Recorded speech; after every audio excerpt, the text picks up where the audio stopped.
আমরা কিন্তু মানুষ হয়ে জন্মেছি, কিন্তু আমাদের সবচেয়ে বড় কষ্টের কাজ, সবচেয়ে বড় দামি কাজ হলো সমাজে মানুষ চেনা। মানুষ চেনার মতো বড় কাজ আর নেই। কারণ তুমি যদি মানুষ চিনতে না পারো, যদি যে মানুষ তোমার পিঠে ছুরি মারে তার সঙ্গে তুমি মিশতেই থাকো, কিন্তু তুমি পরে জানতে পারবে ওই মানুষটা তোমার পেছনে ছুরি মারছে, কিন্তু তোমার সামনে এসে মিষ্টি কথা বলছে। ওই মানুষগুলোর থেকে তুমি অনেকটাই দূরে থেকো, দেখবে জীবনটা অনেক সুন্দর হবে। আর এই ধরনের মানুষগুলোকে তুমি কেমন চিনবে, তার চেনার উপায় হচ্ছে তোমার সামনে অত্যাধিক ভালো সাজার চেষ্টা করবে, যেন সে তোমাকে অনেকটা ভালোবাসে, তোমার বাবা মার থেকেও বেশি ভালোবাসে।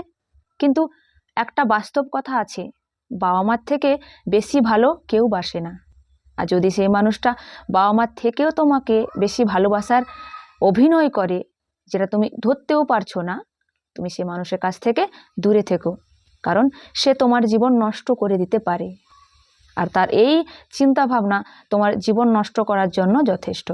কারণ তুমি তো জানতেও পারবে না সে তোমার কতটা ক্ষতি চায়। তোমার সামনে মিষ্টি কথা বলে, কিন্তু পেছনে তোমার ছুরি মারার জন্য রেডি হয়ে থাকে। তাই বাবা মার কথার ওপরে কখনো কথা বলবে না, কারণ ওনারা জানেন যে তোমার কখন ক্ষতি আসতে চলেছে। আর যে ক্ষতিটা আসতে চলেছে, একমাত্র বাবা মাই তোমাকে সেখান থেকে রক্ষা করতে পারে। তাই যারা বাবা মার থেকেও মিষ্টি কথা বলে, বাবা মার থেকেও তোমার কেয়ার নেওয়ার চেষ্টা করে, তারা আদতে তোমার কোনো সুখের ভাগিদার হতে চায় না।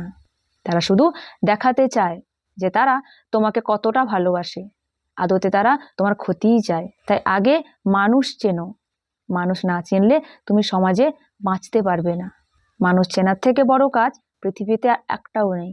তুমি ভাবছো এই মানুষটা আমাকে এত ভালোবাসে, তাহলে একে আমি চোখ বন্ধ করে বিশ্বাস করতে পারি।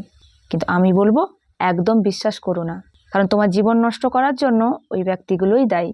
তাই মা বাবার কথা শুনে চলতে থাকো, দেখবে জীবনটা অনেক সুন্দর হবে, ভবিষ্যৎটা অনেক ভালো হবে।